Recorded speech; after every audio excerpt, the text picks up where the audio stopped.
Magandang araw po, ma'am. Ma'am, paano po nakatulong sa inyo ang pag-undergo ninyo sa vitamin C IV infusion ng Doc Alternativo? Palagay ko yung yung pagiging normal ng blood pressure ko.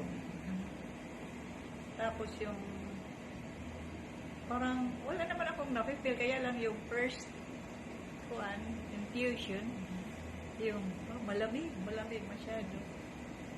Tapos sa ngayon parang may mga minsan parang ito yung kinukurot ka. Ayan lang. Pero one time yung yung dito sa mattress ko, parang sumakit pero sandali lang. Basta wala na. Okay. Ma'am, bago kayo nagdesisyon na mag-vitamin C infusion, ano po yung mga karamdaman po natin?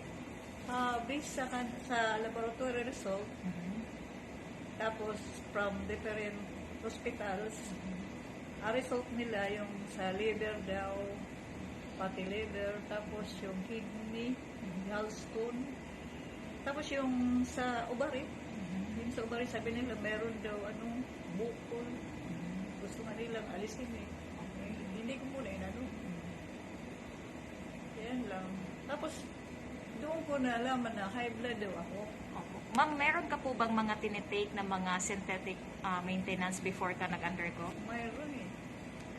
Una yung sa high blood, una yung losartan sa umaga. Tapos sa gabi naman yung amlodipine. Tapos mayroon din yung sa cholesterol. Tapos yung sa sugar. So marami, ma'am. Kumusta naman, ma'am, after mo mag-vitamin C infusion? Nakatulong po ba ito? Na-stop po ba yung mga maintenance mo? At gumanda ba ang pakiramdam mo, ma'am? So ngayon, wala na akong tinitik na mga synthetic. Tapos, yung parang maganda naman ang pakiramdam ko. Malaking tulong po ba sa inyo ang vitamin C? Malaking tulong.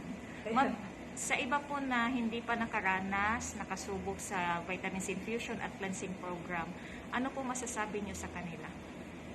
Mag-pray lang sila. Yan lang muna. So ma'am, sa huli po, buong pangalan po natin, edad, at taga saan po tayo, ma'am? Pangalan ko, Opelia Espelita Ihon. From University of Eastern Philippines, Sumto, Katarman, Northern Samar. Congratulations, ma'am.